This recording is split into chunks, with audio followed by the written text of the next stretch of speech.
بسم اللہ الرحمن الرحیم۔ ہمارے چینل میں خوش آمدید۔ رات کا خوفناک سناٹا چاروں طرف پھیلا ہوا تھا۔ شدید سردیوں کی وجہ سے میرے بچے جلدی ہی نیند کی آغوش میں چلے جاتے تھے۔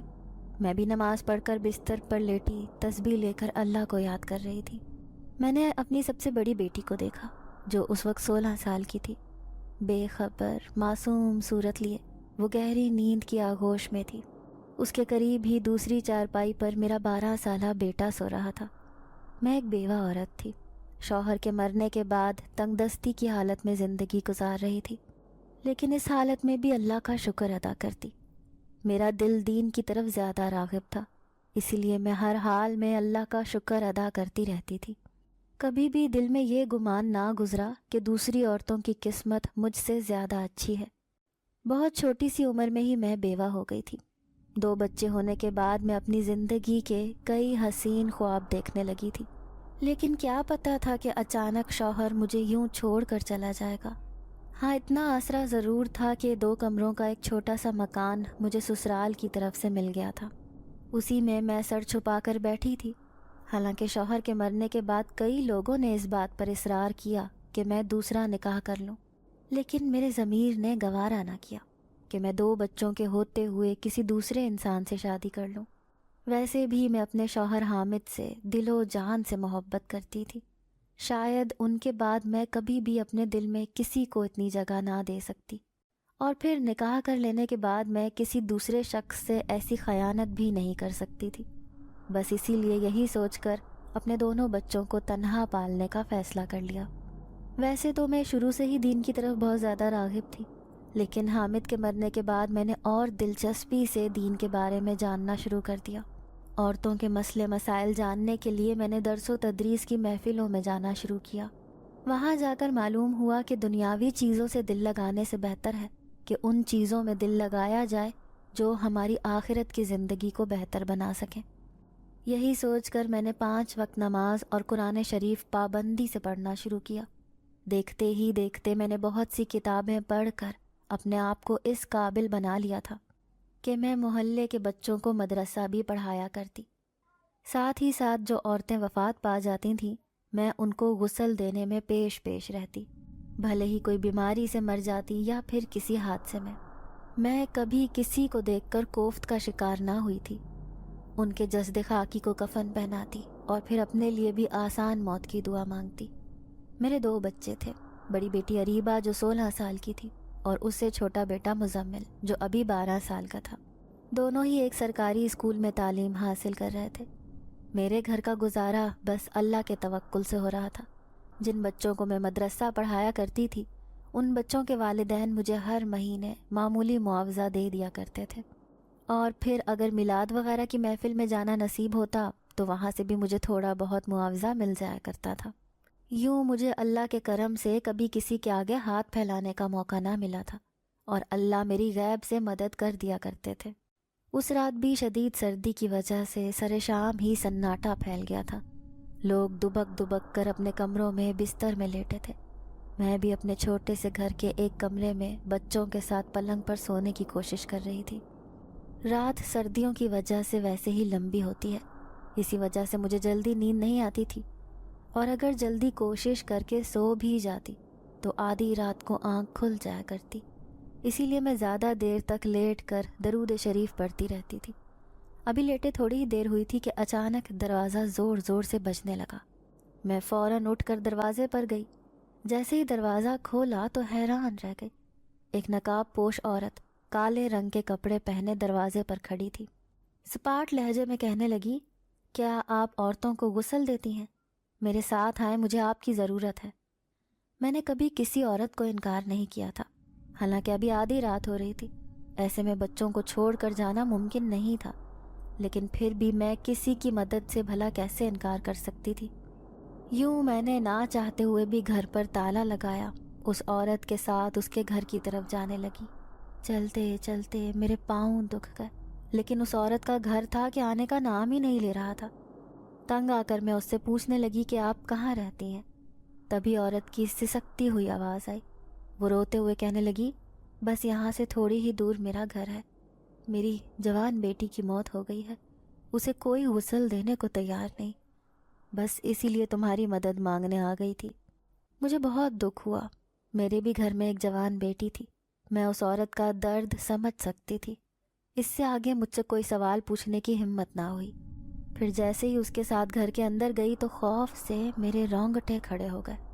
سامنے ہی ایک سفید کفن میں لپٹی لڑکی کی میت رکھی تھی اور گھر میں کوئی بھی موجود نہ تھا۔ عورت اس کے پاس کھڑی آنسو بہا رہی تھی۔ اس جگہ پر میں پہلے کبھی بھی نہیں آئی تھی اور اس گھر کی ویرانی اور خوفناک سناٹا بتا رہا تھا کہ ان دونوں ماں بیٹی کے علاوہ یہاں پر کوئی بھی موجود نہیں۔ مجھے بہت عجیب محسوس ہو رہا تھا۔ میں نے جب بھی کسی کی میت کو غسل دیا تھا، ہمیشہ گھر کے صحن میں ایک ہجوم رش موجود رہتا تھا۔ ایسے میں نے اپنے آپ کو کبھی تنہا محسوس نہیں کیا تھا، لیکن نہ جانے کیوں آج ایک عجیب سا خوف مجھے اپنی لپیٹ میں لے رہا تھا۔ جیسے ہی میں میت کے پاس گئی، اس لڑکی کے چہرے تک کفن اڑایا ہوا تھا۔ میں نے آہستہ سے کفن اٹھایا، اس کا چہرہ دیکھنے لگی تو سناٹے میں کھڑی رہ گئی۔ وہ انتہائی خوبصورت 19-20 سال کی نوجوان لڑکی تھی، ایسے لگتا تھا جیسے سو رہی ہے۔ اس کی موت کا تو گمان بھی نہیں ہو رہا تھا۔ اس کی ماں اس کی چارپائی سے لگی آنسو بہا رہی تھی۔ اس گھر میں میت ہو گئی تھی اور یہاں پر اس قدر وحشت اور سناٹا طاری تھا، گھر میں کوئی رونے والا بھی نہ تھا سوائے اس کی ماں کے۔ میرا دل زور زور سے دھک دھک کرنے لگا، ہاتھ پاؤں لرز رہے تھے۔ میں خود کو خوف سے نہ بچا سکی۔ دل چاہ رہا تھا کہ اس کی ماں سے پوچھوں کہ آخر اتنی نوجوان اور خوبصورت لڑکی کی موت کیسے واقع ہو گئی، کیونکہ چہرے سے تو ظاہر ہی نہیں ہو رہا تھا کہ یہ لڑکی کبھی بیمار بھی رہی ہوگی۔ پھر جیسے ہی اس عورت نے گھڑی کی طرف دیکھا تو رات کے 12 بجنے میں صرف 15 منٹ باقی تھے۔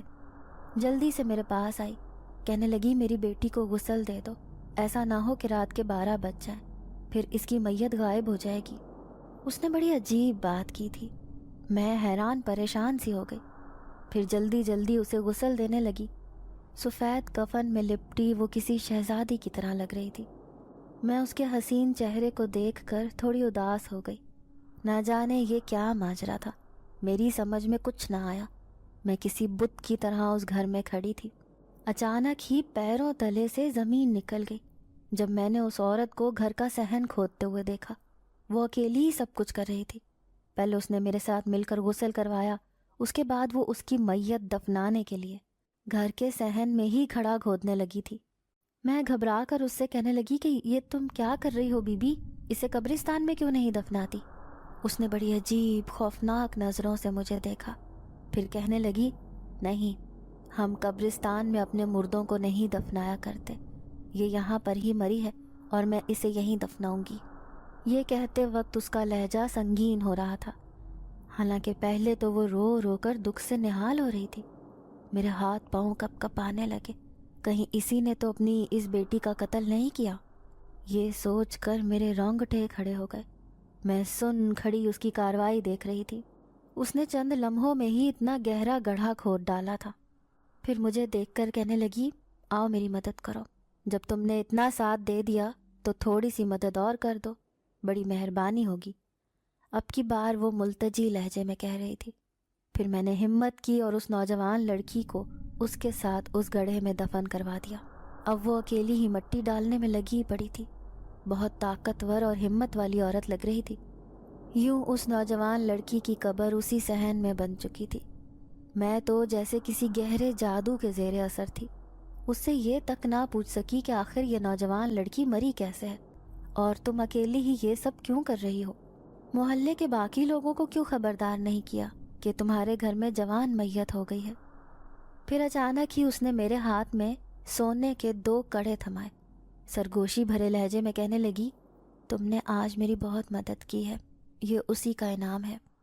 پھر یہ کہتے ہی اس نے مجھے گھر سے جانے کا کہہ دیا۔ میں سست قدموں سے باہر نکلی۔ وہ سونے کے 2 چمکتے کڑے ابھی بھی میرے ہاتھ میں تھے۔ پلٹ پلٹ کر بار بار اس گھر کی طرف دیکھتی اور پھر مڑ کر گلی میں چلنے لگ جاتی۔ بڑی مشکل سے بھاری قدموں سے میں گھر پہنچی تھی۔ آج تک میرے ساتھ ایسا خوفناک واقعہ پیش نہیں آیا تھا۔ اس رات تو میں پوری رات پاگلوں کی طرح جاگتی رہی۔ مجھے ایسے لگتا تھا جیسے میں نے کوئی خطرناک جرم کر دیا ہے۔ آخر وہ نوجوان لڑکی مرنے والی اس کی بیٹی تھی یا کوئی اور؟ مارنے والی وہ عورت تھی یا وہ کسی بیماری سے مری تھی؟ ان سارے سوالوں کے جوابات ڈھونڈنے مشکل تھے، لیکن مجھے یہ جواب ڈھونڈ کر ہی رہنے تھے، ورنہ شاید میرے دماغ کی نس پھٹ جاتی۔ پھر دوسری صبح میری بیٹی نے مجھے جھنجھوڑ کر اٹھایا تھا۔ وہ مجھے کہنے لگی، امی آج آپ کو کیا ہوا ہے؟ روزانہ تو خود ہی اٹھ جاتی ہیں، کیا طبیعت ٹھیک نہیں؟ وہ تشویش بھری نظروں سے مجھے دیکھ رہی تھی۔ میری نگاہوں کے سامنے رات والے خوفناک منظر گھومنے لگے کہ کس طرح آدھی رات کو وہ عورت مجھے لینے آئی اور پھر چپ چاپ اپنے گھر کے صحن میں اپنی جوان بیٹی کو دفن کر دیا۔ پھر میری 16 سال کی بیٹی کہنے لگی، امی میں نے ناشتہ بنا دیا ہے، بھائی کو بھی تیار کر دیا ہے، بس آپ خود اٹھ کر ناشتہ کر لینا، اب میں کالج جا رہی ہوں۔ یہ کہتے ہی وہ گھر سے نکل گئی اور میں سست قدموں سے اٹھ کر گھر کے کام کاج نمٹانے لگی۔ حقیقت تو یہ تھی کہ رات والے منظر کسی طرح سے بھی میرے ذہن سے محو نہیں ہو رہے تھے۔ اچانک ہی میرے ذہن میں دھماکہ ہوا۔ مجھے یاد آیا اس عورت نے تو مجھے سونے کے 2 کڑے دیے تھے۔ میں بھاگ کر اپنے بستر پر گئی جو ایسے ہی پڑا تھا۔ میں نے جیسے ہی تکیہ اٹھایا تو حیران رہ گئی۔ وہ سونے کے کنگن اپنی پوری آب و تاب سے چمک رہے تھے۔ آج تک میں نے سونا نہیں پہنا تھا، لیکن ان کنگنوں کو جیسے ہی ہاتھ میں ڈالا تو عجیب سی خوشی محسوس ہونے لگی۔ تھوڑی دیر میں برابر والی پڑوسن چلی آئی۔ یوں ہی باتیں کرنے کے دوران اچانک اس کی نظر میرے ہاتھوں پر پڑی تو بڑی حیرت سے کہنے لگی، خدیجہ تمہارے پاس اتنے قیمتی سونے کے کنگن، یہ تو بہت خوبصورت ہے۔ میں اس کی بات سن کر گڑبڑا گئی، پھر جھوٹ بولتے ہوئے کہنے لگی، ہاں یہ میرے شوہر کی آخری نشانی ہے، انہوں نے مجھے رونمائی کا تحفہ دیا تھا جو آج تک میں نے سنبھال کر رکھا ہے۔ وہ بار بار ہاتھوں سے چھو کر میرے کنگن دیکھ رہی تھی، پھر کہنے لگی، کم از کم 5 سے 6 تولے کے ہوں گے یہ کنگن، اتنے بھاری کنگن، تمہارا شوہر تو بہت پیسے والا ہوگا۔ اس سے اگلا سوال اس کا پہلے سے بھی زیادہ خطرناک تھا۔ میں نے اس کا دھیان بدلنے کے لیے بات بنا دی کہ اور سناؤ، تمہاری بیٹی کی شادی ہونے والی ہے، کیا کیا تیاری کر رہی ہو؟ پھر وہ مجھے اپنی بیٹی کے بارے میں بتانے لگی، لیکن جاتے جاتے یہ کہنا نہ بھولی کہ بھائی تم تو بڑی چھپی رستم نکلی، اتنے قیمتی کنگن سنبھال کر بیٹھی تھی، اور ہم تو سمجھتے تھے خدیجہ کے پاس تو کھانے کے لیے بھی پیسے نہیں۔ اس کی اس طنزیہ گفتگو پر میں صبر کے گھونٹ پی کر رہ گئی تھی۔ کیا کہتی، میرے خود کے دل میں چوری تھی۔ یہ کنگن جس طرح میں نے حاصل کیے تھے وہ میرے نزدیک بہت بڑا گناہ تھا جس پر میں خود ہی پردہ ڈالنے میں لگی تھی۔ اس کے جاتے ہی میں نے جلدی سے وہ کنگن اتار کر الماری میں چھپا دیے۔ میں نہیں چاہتی تھی کہ کسی اور کی ان پر نظر پڑے اور وہ مجھ سے الٹی سیدھی بات کرے۔ ایک عجیب سی بے سکونی میں اپنے اندر محسوس کر رہی تھی۔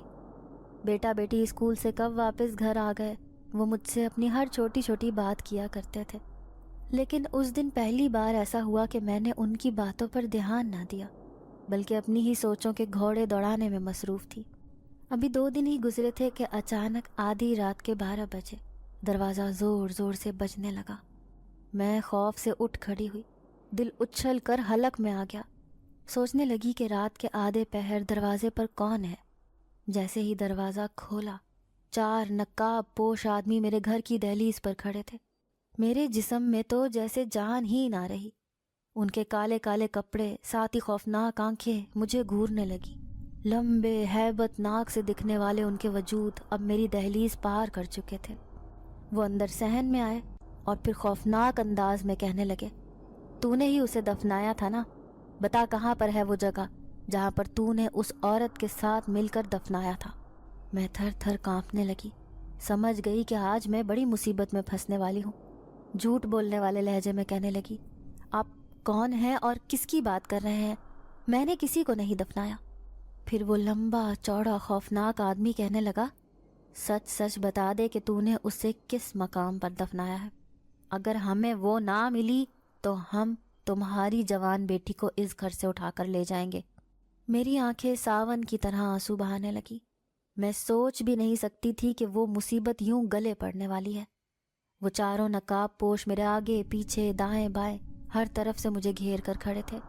پھر میں خوف سے کانپتے ہوئے لہجے میں ان سے کہنے لگی وہ دوسری گلی میں رہتی تھی، وہیں پر اس نے اپنے صحن میں اس لڑکی کو دفنایا تھا۔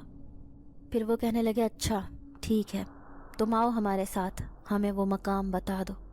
پھر میں نے اپنی بڑی سی چادر اوڑھی، ان کے ساتھ اسی گھر کی طرف جانے لگی جہاں پر اس نوجوان لڑکی کو اس عورت نے دفنایا تھا۔ لیکن جیسے ہی میں وہاں پہنچی میرے سر پر آسمان گر پڑا، وہاں تو اس گھر کا نام و نشان بھی نہ تھا۔ میں پاگلوں کی طرح اس گھر کو ڈھونڈ رہی تھی۔ یہاں پر ہی تو میں اس رات آئی تھی، مجھے اچھی طرح یاد تھا۔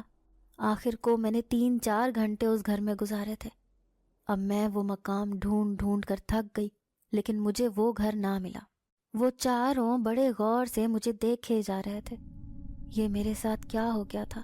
مجھے اس رات اس عورت کے ساتھ آنا ہی نہیں چاہیے تھا۔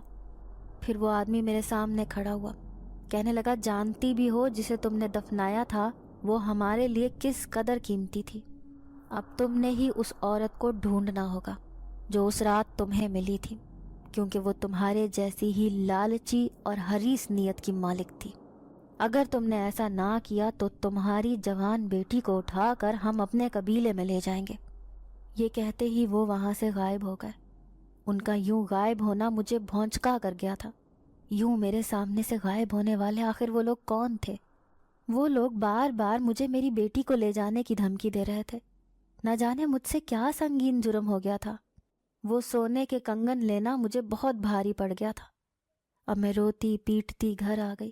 سوچ بھی نہ سکتی تھی کہ اتنی بڑی پریشانی میں خود کو گرفتار کر لوں گی۔ آدھی رات کو آنے والی وہ پراسرار عورت آخر کون تھی، اور اس نے کس گھر میں لے جا کر مجھ سے یہ کام کروایا تھا؟ ویسے بھی اس کی حرکات سے کہیں سے بھی ایسا نہیں لگ رہا تھا کہ وہ اس کی سگی بیٹی ہے۔ نہ جانے اس نے اس لڑکی کے ساتھ کیا کیا تھا جو چپ چاپ آدھی رات کو مجھ سے غسل دلوا کر اسے قبر میں دفنا دیا۔ پریشانی اور خوف نے مجھے کہیں کا نہ چھوڑا۔ مدرسہ پڑھنے والے بچوں کی ذمہ داری میں اریبہ پر ڈال کر خود اس عورت کے بارے میں چھان بین کرنے اس کا گھر ڈھونڈتی پھرتی، لیکن لاکھ پتہ کرنے کے باوجود بھی مجھے اس کا کوئی سراغ نہ ملا۔ اس کا ناک نقشہ کچھ میرے ذہن میں تھا۔ جب جب میں اس گلی میں جاتی مجھے وہاں پر سارے رہائشی مکانات نظر آتے، کوئی بھی گھر خالی نہ تھا۔ تو پھر وہ گھر راتوں رات کہاں غائب ہو گیا تھا؟ کیا اس کے پیچھے کوئی خلائی مخلوق تھی؟ یہ سوچ کر میرے رونگٹے کھڑے ہو گئے۔ آج تک میرا واسطہ ایسی چیزوں سے نہیں پڑا تھا، اور پھر یوں ان خوفناک آدمیوں کا آدھی رات کو میرے دروازے پر آ کر پوچھ گچھ کرنا، میری بیٹی کو اپنے ساتھ اپنے قبیلے میں لے جانے کی دھمکی دینا۔ اب میری طبیعت ٹھیک نہیں رہنے لگی۔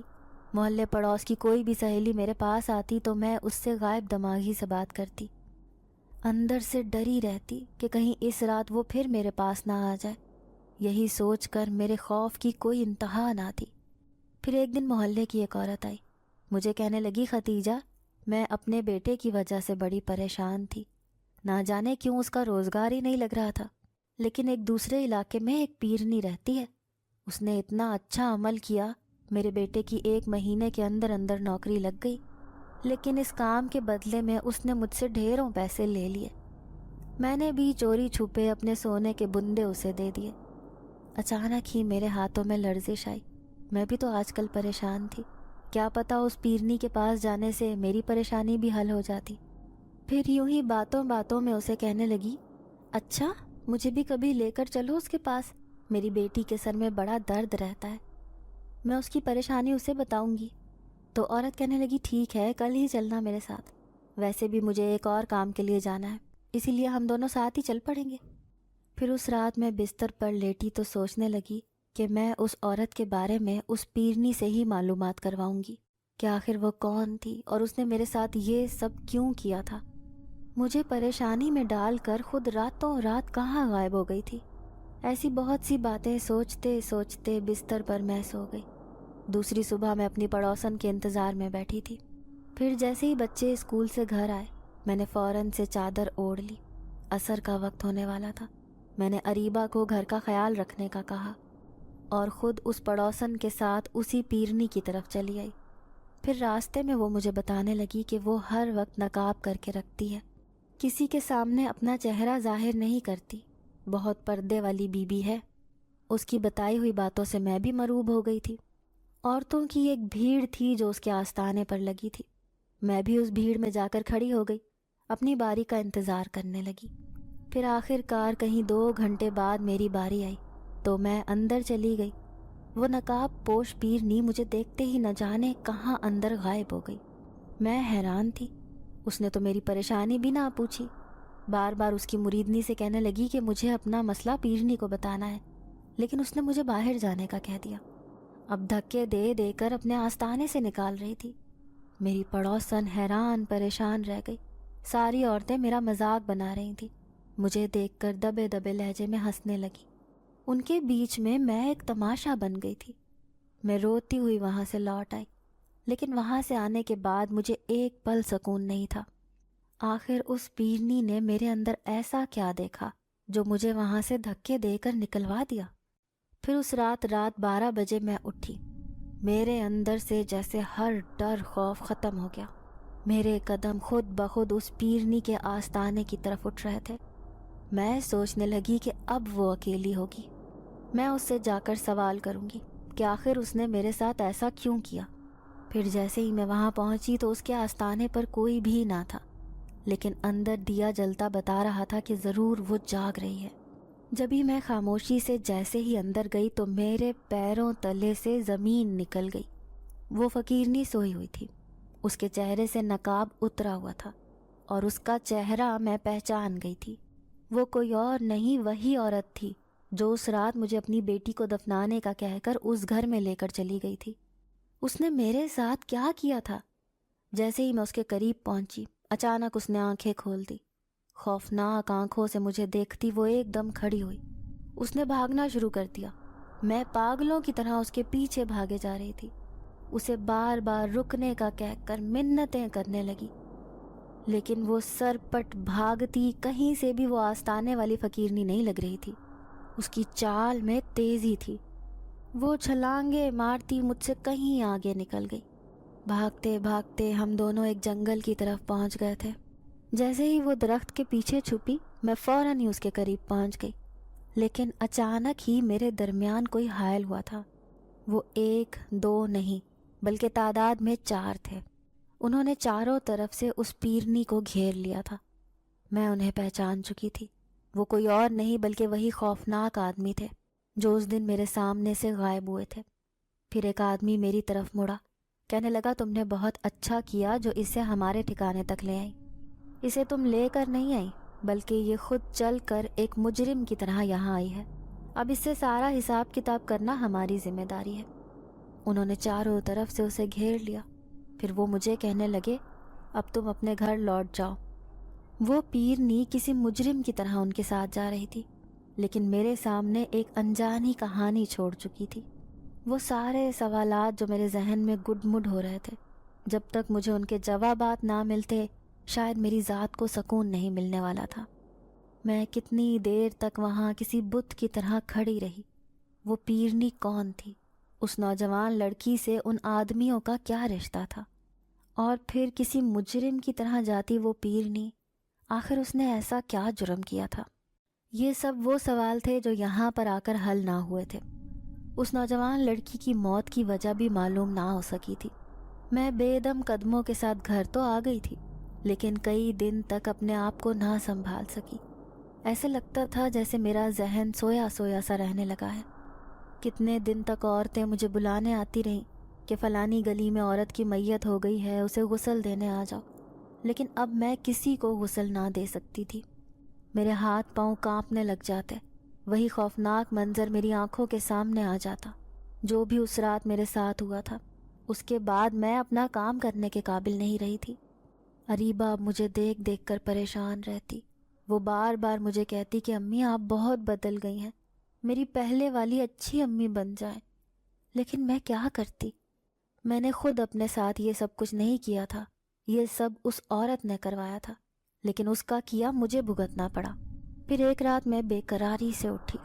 آخر کار مجھے ان سارے سوالوں کے جواب چاہیے۔ یہی فیصلہ کر کے میں اپنے گھر سے نکلی۔ آدھی رات کو اسی جنگل کی طرف جانے لگی۔ چلتے چلتے میرے پاؤں زخمی ہو گئے، لیکن مجھے سکون اسی وقت آتا جب یہ ساری کہانی سلجھ جاتی۔ پھر جیسے ہی میں اس مقام پر آ کر کھڑی ہوئی جہاں پر وہ پیرنی چھپی تھی، اچانک ہی مجھے جنگل میں عجیب سی آواز آئی، کیا لینے آئی ہو بی بی؟ میں خوف سے کانپنے لگی، ادھر ادھر نظر اٹھا کر دیکھا، میرے آس پاس کوئی بھی نہ تھا۔ اچانک آواز گونجی، کیا وہی راز جاننے آئی ہو جس کی کھوج تمہارے من میں ہے؟ تو گویا مجھے دیکھنے والا یہ اندازہ لگا چکا تھا کہ میں کس مقصد سے یہاں آئی ہوں۔ میں ابھی کچھ کہنے ہی والی تھی کہ اچانک ہی وہ میرے سامنے آیا۔ وہ ایک اجنبی تھا، میں اسے دیکھ کر گھبرا گئی۔ پھر وہ نرمی سے کہنے لگا، ڈرو مت، میں تمہیں نقصان نہیں پہنچاؤں گا، لیکن تمہارے اور میرے درمیان ایک گہرا رشتہ ہے، تم ہمارے لیے قابل احترام ہو، تم نے آخر میری جن زادی بیٹی کو غسل دیا ہے۔ خوف سے تھر تھر کانپنے لگی میں۔ تو کیا یہ جنات ہیں؟ یہی سوچ کر میری روح فنا ہو رہی تھی۔ اس نے جیسے میرے چہرے پر لکھی تحریر پڑھ لی، پھر اداسی سے کہنے لگا، آؤ میرے ساتھ، میں تمہیں اپنی بیٹی کی کہانی سناتا ہوں۔ جن زادی نور اکلوتی اور لاڈلی بیٹی تھی، اسے میں نے بڑے پیار سے پالا تھا۔ وہ سب سے الگ تھی، مہربان پر نور چہرے والی۔ وہ قبیلے کی سب سے خوبصورت جن زادی تھی۔ اسے ذرا بھی غرور نہ تھا کہ وہ ایک سردار کی بیٹی ہے۔ سارے جن زادوں سے اس قدر محبت سے پیش آتی کہ جنات اسے کسی پھول کی طرح سمجھتے تھے۔ لیکن اچانک ہی وہ دن بدن کمزور پڑنے لگی، اس کی طاقتیں کہیں گم ہونے لگیں۔ ہم سارے جنات کے پاس اپنی اپنی طاقتیں تھیں، ہم کسی بھی انسانی روپ اختیار کر کے کہیں بھی جا سکتے تھے، لیکن جیسے ہی وہ انسانی روپ میں آنے کی کوشش کرتی، اس کی طاقت اسے اجازت ہی نہ دیتی کہ وہ کوئی بھی کام کر سکے۔ مجھے بڑی پریشانی تھی۔ پھر میں نے قبیلے کے سب سے بڑے طبیب کو بلوایا۔ اس نے جن زادی کو دیکھا، پھر کہنے لگا، آپ کی بیٹی کو ایک پیدائشی بیماری ہے، یہ زیادہ دن تک جی نہیں سکے گی۔ اس کی بات نے مجھے طیش میں مبتلا کر دیا۔ غصے میں آ کر میں نے اس طبیب کو قید خانے میں ڈلوا دیا، لیکن جیسے اس کی بات سچ ثابت ہونے لگی، کیونکہ دن بدن میری بیٹی جن زادی کمزور ہوتی جا رہی تھی۔ پھر میں نے آس پاس قبیلے میں رہنے والے سارے طبیبوں کو بلوایا، لیکن سب نے ہی مجھے وہی بتایا جو میرے قبیلے کے طبیب نے خبر سنائی تھی۔ اب میں مایوس تھا، میرا بس نہیں چل رہا تھا کہ میں اپنی اکلوتی بیٹی کو ویسا بنا دوں جیسے باقی ساری جن زادیاں تھیں، لیکن اس کی کمزوری اسے سب سے الگ ظاہر کرتی۔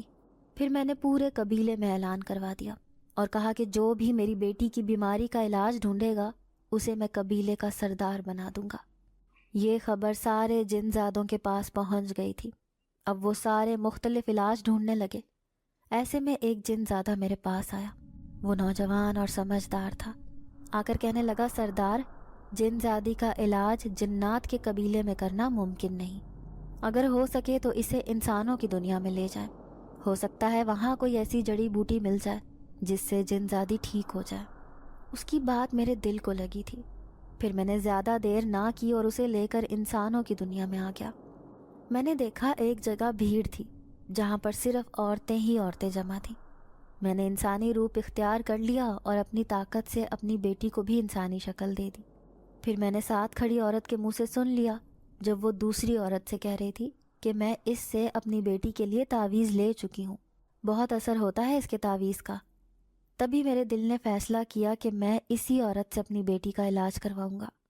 یوں میں جیسے ہی اس کے سامنے گیا تو وہ میری بیٹی کو دیکھ کر حیران رہ گئی۔ پھر کہنے لگی کہ اس کا علاج لمبا ہوگا، تم اسے میرے پاس چھوڑ کر چلے جاؤ۔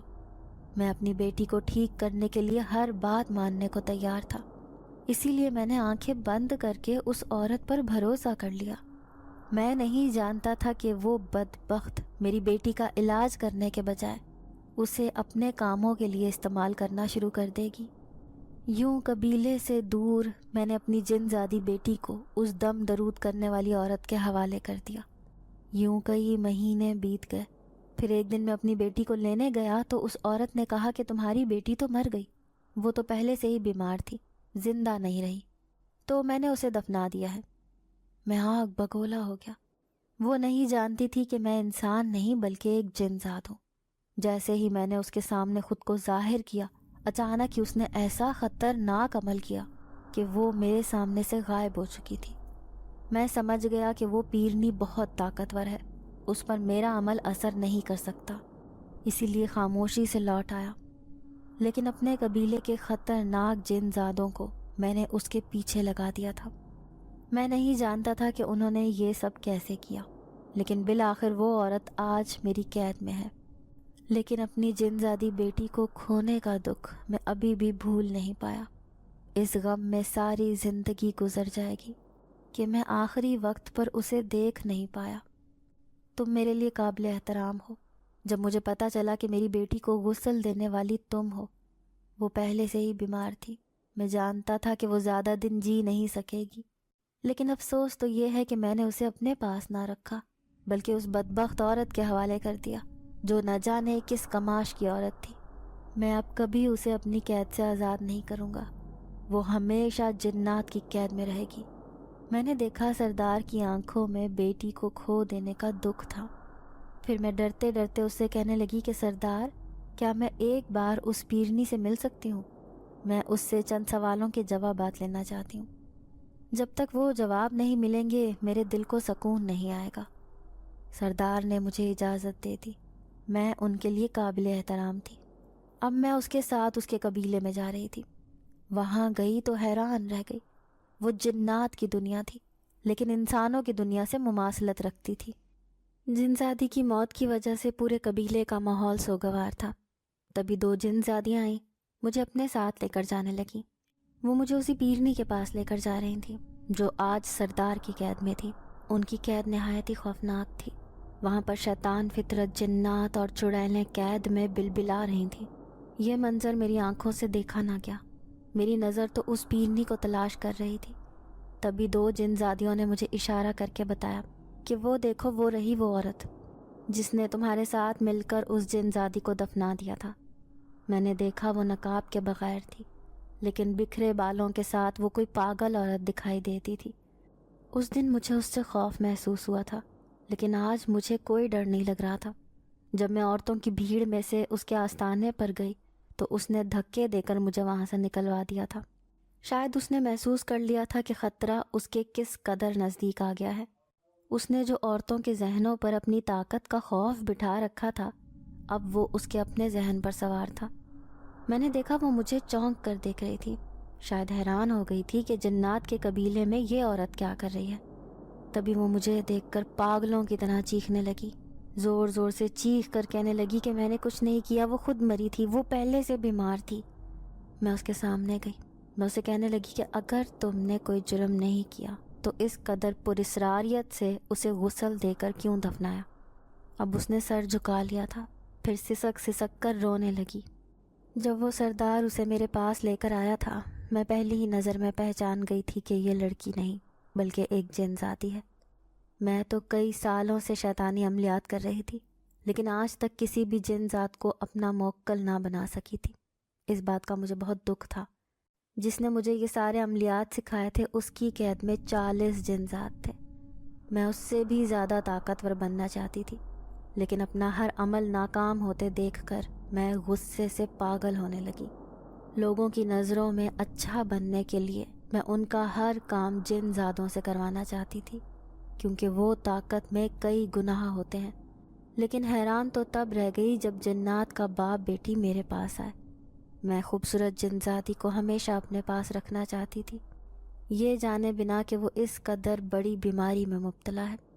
اس کے باپ نے بڑے آرام سے اسے میرے پاس چھوڑ دیا تھا۔ میں اس پر ایک ایسا عمل کر رہی تھی جس کی وجہ سے اس کا پورا قبیلہ میرا موکل بن جائے۔ بجائے اس کا علاج کرنے کے، میں اپنا کام کرنے میں لگی ہوئی تھی۔ دن بدن اس کی طبیعت بگڑنے لگی تو میں نے پرواہ نہیں کی۔ جب وہ بیماری کے آخری مراحل طے کر رہی تھی تو مجھ سے فریاد کرنے لگی کہ ایک بار میرے جن ذات باپ کو بلا دو، لیکن میں نے اس کی ایک نہ سنی۔ میرا عمل پورا ہونے میں صرف 2 دن باقی تھے۔ ایسے میں بھلا کیسے اس جنات سردار کو بلا سکتی تھی؟ وہ تو آتے ہی اپنی بیٹی جن زادی کو ساتھ لے جاتا۔ یوں سب کچھ بھول کر میں اپنا عمل پورا کرنا چاہتی تھی۔ مجھے نہیں پتا تھا کہ وہ اتنی اچانک مر جائے گی۔ ایک بار عمل کرنے کے لیے اسے اپنے سامنے بٹھایا تو میرے پیروں تلے سے زمین نکل گئی، کیونکہ وہ اس دنیا سے جا چکی تھی۔ جتنی خاموشی سے میرے آستانے پر آئی تھی وہ اتنی ہی چپ چاپ اس دنیا کو چھوڑ کر چلی گئی۔ میں خوف سے پاگل ہونے کو تھی، سوچ بھی نہ سکتی تھی کہ بات اس حد تک چلی جائے گی۔ کہاں وہ میرے پاس اپنا علاج کروانے آئی تھی اور کہاں اس کا مردہ وجود میرے آستانے پر پڑا تھا۔ اس بات کی خبر کسی کو بھی نہ تھی، لیکن میں اسے ایسے ہی دفن نہیں کر سکتی تھی۔ پہلے اسے غسل دینا لازمی تھا کیونکہ وہ نیک جنات کی اولاد تھی۔ پھر کسی عورت کی تلاش میں میں ماری ماری پھرنے لگی۔ اچانک ہی اپنا وجود گندگی سے لتھڑا ہوا محسوس ہونے لگا۔ میں اسے ہاتھ بھی نہ لگانا چاہتی تھی کیونکہ وہ کسی پاکیزہ پھول کی طرح بڑے آرام سے آنکھیں بند کیے لیٹی تھی۔ پھر اچانک مجھے تمہارے بارے میں معلوم ہوا کہ تم غسل دینے والی عورت ہو جو لڑکیوں اور عورتوں کو بڑی تہذیب اور عزت سے غسل دیتی ہو۔ تبھی میں تمہارے پاس آئی۔ پھر جیسے ہی تم نے اسے غسل دے دیا تو میں نے ایک ایسا عمل کیا جس سے تمہیں اس جگہ کے بارے میں معلوم ہی نہ ہو سکا کہ میں نے اس جن ذاتی کو کہاں دفنایا تھا۔ یوں تم بار بار اسے تلاش کرنے کے لیے وہاں جاتی تو اس جگہ کو ڈھونڈنے سے بھی نہ ڈھونڈ سکتی کیونکہ میرے عمل سے وہ جگہ تمہارے ذہن سے نکل چکی تھی۔ لیکن اس دن جب تم میرے آستانے پر آئی تو میں نے تمہیں پہلی نظر میں ہی پہچان لیا تھا۔ یوں اپنی مریدنی سے کہہ کر تمہیں وہاں سے دھکے دے کر نکلوا دیا تاکہ تم دوبارہ کبھی میرے آستانے پر نہ آؤ۔ ذلت محسوس کر کے تم شاید نہ آتی، لیکن مجھے نہیں معلوم تھا کہ تمہارے پیچھے وہ جن ذات لگ چکے ہیں جو دن رات تمہارے آس پاس موجود رہتے ہیں۔ لیکن یہ الگ بات تھی کہ تم ان کی موجودگی محسوس نہیں کر رہی تھی۔ پھر جیسے ہی اس رات تم میرے آستانے پر آئی، جن زادوں نے بھی جان لیا کہ میں وہی عورت ہوں جو سردار کی بیٹی کی قاتل ہے۔ یوں میرا جرم مجھے خود کھینچ کر یہاں تک لے آیا تھا جہاں پر جن زادے میرا انتظار کر رہے تھے، اور ابھی سردار نے مجھے اس قید خانے میں قید کر دیا۔ شاید میرے جرم کی یہی سزا ہونی چاہیے، کیونکہ انسان تو بالآخر حرص اور لالچ کا شکار ہی رہتا ہے۔ وہ سب سے پہلے اپنے بارے میں ہی سوچتا ہے، پھر بعد میں کسی دوسرے کا خیال آتا ہے۔ کاش میں نیک نیتی سے اس جن زادی کا علاج کر دیتی تو چند دن اپنے اچھے گزار لیتی، یوں سسک سسک کر اسے اپنی جان نہ دینی پڑتی، اور مجھے یہی سزا ملنی چاہیے۔ وہ پیرنی پھوٹ پھوٹ کر روتی۔ مجھے اس پر ذرا بھی ترس نہ آیا۔ وہ ایک سنگ دل عورت تھی۔ میں پلٹ کر آ گئی۔ بے شک اسے جنات کے قبیلے کی قید میں ہی رہنا ٹھیک تھا۔ پھر جیسے ہی میں پلٹ کر واپس اپنی دنیا میں آنے لگی، سردار نے مجھے تحفے تحائف اور قیمتی زیورات سے نوازا۔ میں وہ سب لینا نہیں چاہتی تھی، لیکن ان کے اصرار پر رکھ لیا۔ اب میں واپس اپنی دنیا میں لوٹ آئی، لیکن کتنے دن تک اس جن زادی کے بارے میں سوچ کر اداس رہی۔ اب میں معمول کی طرف لوٹ رہی تھی، لیکن ابھی بھی مجھے نہ جانے کیوں عورتوں کو غسل دینے سے خوف محسوس ہوتا تھا۔ اب میں وہ کام چھوڑنے لگی تھی، لیکن کتنی ہی عورتیں تھیں جو میری منتیں کرتی کہ ہمارے گھر ہونے والی میت کو تم ہی غسل دو گی۔ نہ جانے کیوں جب بھی میں کسی عورت کو غسل دینے جاتی تو مجھے وہ پاکیزہ صورت والی جن زادی یاد آ جاتی۔ اس کے باپ کے دیے ہوئے تحفے تحائف نے میری زندگی بدل دی تھی۔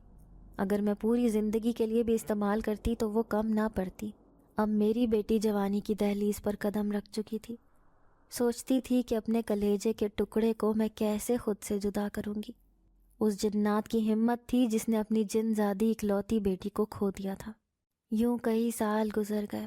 اب میری بیٹی اریبہ 20 سال کی ہو گئی۔ میں اس کی شادی کی تیاریاں کر رہی تھی۔ اس کا رشتہ ایک اچھے گھرانے میں ہو گیا تھا۔ پھر ایک دن میں بازار کی طرف جا رہی تھی جب ایک انجانے راستے سے گزری۔ وہاں پر صرف ایک ہی قبر موجود تھی جس سے مہک آ رہی تھی۔ میں حیران تھی کہ اس جگہ پر یہ قبر کیسی ہے۔ تبھی دور کھڑے ایک آدمی سے پوچھا جو وہاں پر صفائی ستھرائی کر رہا تھا۔ میں کہنے لگی یہ قبر کس کی ہے؟ پہلے تو یہاں موجود نہ تھی۔ وہ کہنے لگا بی بی یہ قبر تو بہت خاص ہے۔ یہاں پر روزانہ آدھی رات کو سینکڑوں کی تعداد میں لوگ آتے ہیں، دعا مانگتے ہیں، خوشی خوشی اس قبر کو ہاتھ لگا کر چلے جاتے ہیں۔ انہوں نے مجھے یہاں رکھوالی کے لیے رکھا ہے۔ یوں سمجھ لو کہ یہاں نوکری کرنے کے بعد تو میری قسمت بدل گئی ہے۔ وہ لوگ ڈھیروں پیسے دیتے ہیں مجھے۔ وہ آدمی خوشی خوشی بتا رہا تھا۔ میں حیران رہ گئی کہ صرف ایک قبر کی صفائی ستھرائی کرنے پر بھلا ڈھیروں پیسے کون دیتا ہے۔ پھر اپنا کام کرنے کے بعد میں واپس گھر لوٹ آئی، لیکن نہ جانے کیوں میرا ذہن اسی قبر کی طرف بار بار جا رہا تھا۔ کوئی گتھی ہے جو سلجھنے والی ہے،